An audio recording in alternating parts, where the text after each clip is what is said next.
अस्सलाम वालेकुम वरहमतुल्लाह। उम्मीद करता हूँ आपने अपना पेपर अच्छा किया होगा। आपको कितने ऑब्जेक्टिव्स सही हुए हैं कमेंट बॉक्स में ज़रूर से मेंशन कीजिए। 16 में से आपको कितने ऑब्जेक्टिव्स करेक्ट हुए हैं।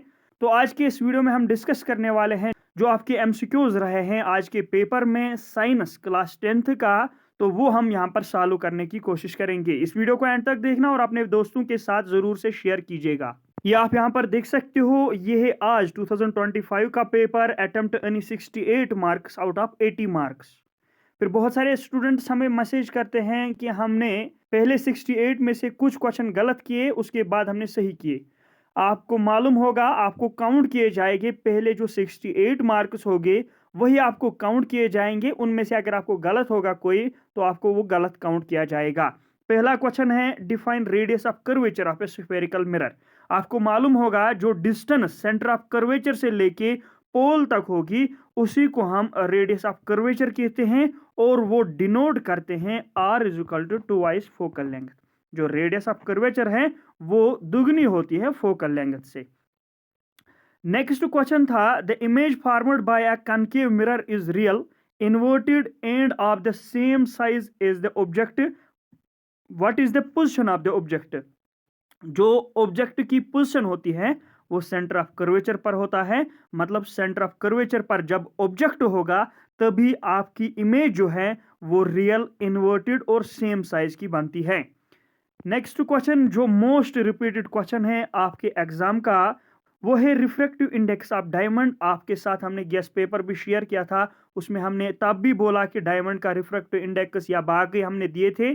तो इसका जो रिफ्रैक्टिव इंडेक्स है वो है 2.42। उम्मीद करता हूं हर एक ने इसको करेक्ट आंसर दिया होगा। इसी तरह नेक्स्ट क्वेश्चन है ऐसा यूनिट ऑफ पोटेंशियल डिफरेंस। इसका जो ऐसा यूनिट होता है वो होता है वोल्ट। और साथ ही साथ अगर आपका दिमाग थोड़ा सा वहां पर काम किया होगा आपके दिमाग ने, तो next question name the device used to measure potential difference across a conductor. इसका जो सही आंसर है वो है वोल्टमीटर। ये आपने किया होगा। देखो सेम क्वेश्चन था कि ऐसा यूनिट, उसके बाद डिवाइस का नाम आपने बोलना था। तो इसका जो आंसर है वो है voltmeter. Next question which of the following process involves chemical reaction. इनमें से किस प्रोसेस में केमिकल रिएक्शन होती है। इसका जो सही ऑप्शन था वो था part C heating copper wire in presence of air at high temperature. Question number 7 food cans are coated with tin and not with zinc because. Tin से फूड केन्स कोट क्यों किए जाते हैं, जिंक से क्यों नहीं। रीजन यही है कि जिंक मोर रिएक्टिव होता है टिन से। तो इसका जो सही ऑप्शन है वो है पार्ट सी। उसके बाद क्वेश्चन नंबर 8 में कहा गया था दो मेटल्स के नाम जो मोस्टली फाउंड होते हैं नेचर में फ्री नेटिव स्टेट में। इसका जो सही ऑप्शन है वो है गोल्ड और palladium. Next buckminsterfullerene is a allotropic form of carbon. ये इसका सही ऑप्शन है C part. Next general form कहा गया था अल्कीन्स का। अल्कीन्स की जो जनरल फॉर्म है वो है CnH2n। याद रखना इसका जो सही ऑप्शन है वो है part B. Part number 11 soil erosion is prevented by. देखो इनसे सॉइल इरोजन होता है ज्यादा। प्रिवेंट किससे होता है, एफॉरेस्ट्रेशन। एफॉरेस्ट्रेशन मतलब ज्यादा से ज्यादा प्लांट्स को लगाना। Question number 12 the estimated sunlight capture by green plants in a terrestrial ecosystem is. ये 1 से लेके 5 तक होता है इसकी परसेंटेज। तो इसका जो सही ऑप्शन है वो है पार्ट डी दैट इज 1%।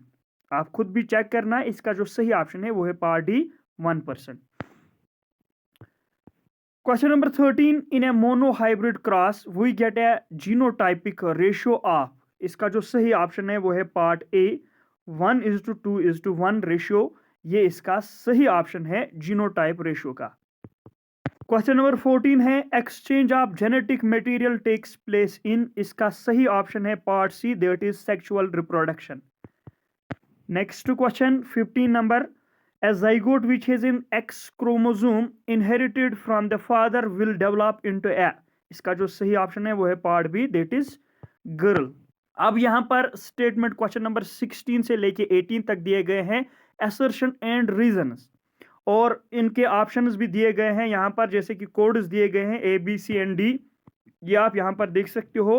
अगर हम 16 की बात करेंगे, 16 में कहा गया है अगर कि ग्राफ प्लॉट किया जाएगा between the current flowing and potential difference, the graph is a straight line passing through the origin. इसका जो सही ऑप्शन है वो है part A, when A and R are true but R is the correct explanation of A. इसी तरह अगर हम 17 क्वेश्चन की बात करेंगे, 17 क्वेश्चन में यहाँ पर कहा गया है असर्शन ए दिया गया है, if the first member of the homologous series is methanol its third member will be ethanol। और रीजन दिया गया है all the members of a homologous series show similar chemical properties। इसका जो सही ऑप्शन है वो है, यहाँ पर आपको देखना है, यहाँ पर मेंशन किया गया है वो है part D, when A is false but R is true. मतलब इसका असर्शन फॉल्स है लेकिन रीजन ट्रू है कि हर एक मेंबर होमोलॉगस सीरीज से सिमिलर केमिकल प्रॉपर्टीज है। क्वेश्चन नंबर 18, असर्शन में ए में यहां पर दिया गया है insulin regulates blood sugar level of the body, और रीजन दिया गया है insufficient secretion of insulin will cause diabetes. इसका जो सही ऑप्शन है, दोनों इसके पार्ट सही हैं, यहां पर आपको ए पार्ट को करेक्ट देना है, मतलब when A and R are true, मतलब असर्शन और रीजन भी इसका सही है और आर जो है रीजन वो इसकी करेक्ट एक्सप्लेनेशन है। आपने कितने सही किए हैं कमेंट बॉक्स में जरूर से मेंशन कीजिएगा। ये थे आपके 18 ऑब्जेक्टिव मार्क्स। उम्मीद करता हूं आपको आज पेपर अच्छा हुआ होगा। ऐसे ही अपडेट्स के लिए चैनल को सब्सक्राइब कीजिए और अपने नेक्स्ट पेपर के लिए प्रिपेयर कीजिए। Wishing you a very good luck.